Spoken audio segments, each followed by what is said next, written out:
नमस्कार मंडळी. तर श्री स्वामी समर्थ. आजच्या माझ्या नवीन ब्लॉगमध्ये सगळ्यांचं स्वागत आहे आणि सर्वप्रथम सगळ्यांना नवरात्रीच्या हार्दिक हार्दिक हार्दिक शुभेच्छा. दिवाळी सगळ्यांच्या आयुष्यात सगळ्यांना खुश सुख समृद्धीने भरून देऊ एवढीच दिवाळीच्या चरणी प्रार्थना. तर आज सकाळी सकाळी उठून मी फुल मार्केटमध्ये जाऊन एवढी सगळी फुलं घेऊन आली. पण मला ॲक्च्युली शेवंताची फुलं हवी होती, पण तेवढी अशी शेवंतीची फुलं मला चांगली अशी भेटली नाहीत. त्यामुळे जेवढी भेटली तेवढी मी बऱ्यापैकी आणली. आणि आता मी पहिलं हळदीचं लेपन करून घेते, कारण की त्याशिवाय ना सण सुरू झाला असं काही वाटतच नाही. म्हणतात ना, जोपर्यंत अंगणात सडा रांगोळी केली जात नाही ना तोपर्यंत दिवसाची पहाट सुरुवात झाली असं वाटतच नाही. पहिल्या काळात खूप बरं होतं की खरंच सडा रांगोळी गावी आजही करतात, माझ्याही गावी करतात, पण इथे करणं ना शक्य होत नाही आणि रोजच्या रोज तर अजिबात नाही. कारण की टिफिन, शाळा, जॉब हे सगळं करून हे करणं खूप अवघड जातं. पण मी ना सणासुदीच्या वेळेस तरी हे निदान करता यावं, सणासुदीच्या दिवशी तरी हा माझा नाही गठ्ठा असाच असतो की नाही हे करायचं, खूप छान वाटतं आणि प्रसन्न वाटतं. खरं म्हणजे आपल्यालाच आपलं प्रसन्न वाटतं, कोणाला काय वाटतं ह्याचा विचारच नाही पडत. की रांगोळी काढा, मस्त हळदीचं लेपन करा आणि त्यामागे काही संस्कृती आहेत आणि काही इम्पॉर्टंट अशी कारणंही आहेत. म्हणजे बोलतात ना, सायंटिफिक कारणंही आहेत जी आजच्या पिढीला आपल्याला पटवून द्यावी लागतात, पण खरंच आहेत त्याच्यामागे सायंटिफिक कारणं. आणि अशी माझी एक छोटीशी रांगोळी इकडे मी काढली.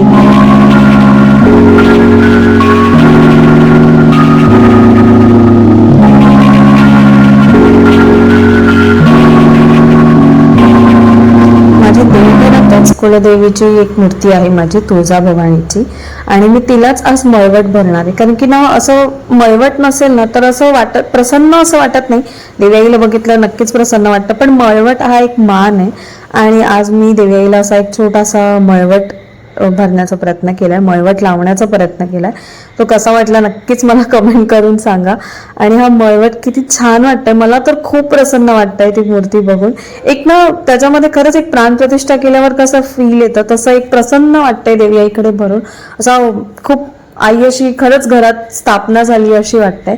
तर माझ्या देवघरातच मी देवयाईला ठेवलंय, जिथे मी नेहमी ठेवते, फक्त मळवट भरलाय. आणि थंबनेलवरून तुम्हाला कळालंच असेल की मी आज संकल्प केला यावर्षी अखंड दिवा ठेवण्याचा. मी खूप मनापासून विचार करत होते की नाही 9 दिवस निदान मी प्रज्वलित तरी करेल, कारण की घटस्थापना गावी केली जाते तर मी इथे करत नाहीये. तर म्हटलं अखंड दिवा तरी प्रज्वलित करावा. आणि आई आणि सासूबाई पण तयार झाल्यात, तर मी म्हटलं चला आपण अखंड दिवा इथे प्रयत्न करूया करण्याचा. तर मी त्यांना सगळं विचारून वगैरे अखंड दिव्याचं म्हणजे चालू केलेलं आहे. आणि माझ्याकडे ना नेमकंच 1 महिन्याआधी आईने सुद्धा आपली लक्ष्मीची देवीची पावलं पाठवली होती. तर काय झालं माहिती नाही, पण त्यांचं ना असं हेच नाही झालं, म्हणजे देवघरात असं त्यांचं स्थापना होईल असं नाही झालं. कारण की गणपती नंतर ते आलं, त्यामुळे गौरीच्या वेळेसही मी करू नाही शकली. मला म्हणजे प्रॉब्लेम होता, त्यामुळे तेव्हाही मी करू नाही शकली. आणि आता म्हटलं चला आज आलेच आहेत तर त्या पावलांनाही, देवयाईच्या पावलांनाही तिथे स्थापना देऊया आणि त्याच्या समोरच अखंड दिवा प्रज्वलित करूया. म्हणजे कसं बघा ना, सगळं आई भवानीच करून घेते असं फील होत होतं आतमध्ये. त्याच्या शौर्याची शाळा, त्याचं टिफिन, त्याला सोडून या शाळेमध्ये, आणि ते सगळं ना व्यवस्थितरित्या पार पडतंय.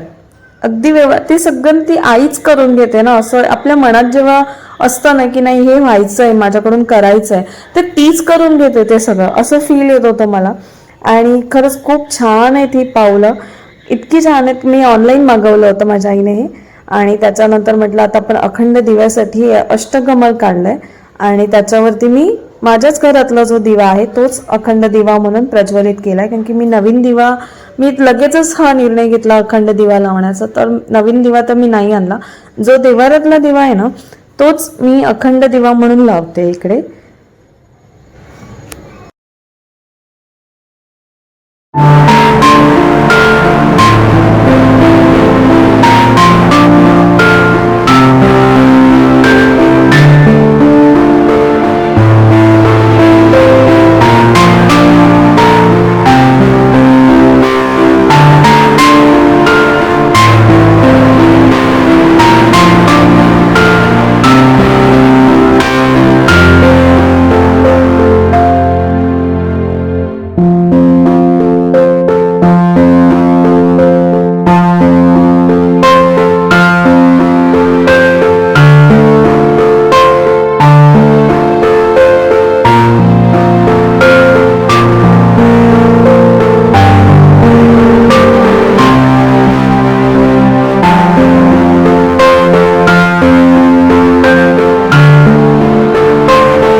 बोलतात ना, तन मन घर सगळं प्रसन्न झालंय. शौर्य पण स्कूलमधून आलाय आणि तो एक खूप म्हणजे खुश झालाय हे सगळं बघून. त्याला खूप आवडतं हे सगळं, असं काहीतरी वेगळं केलं ना देवाचं की त्यालाही खूप आवडतं. तर तुम्हालाही माझी पूजा कशी वाटली ही नक्कीच मला कळवा, आणि ब्लॉग कसा वाटला हेही कळवा, आणि माझ्या चॅनलला लाईक शेअर अँड सबस्क्राईब नक्की करा. धन्यवाद.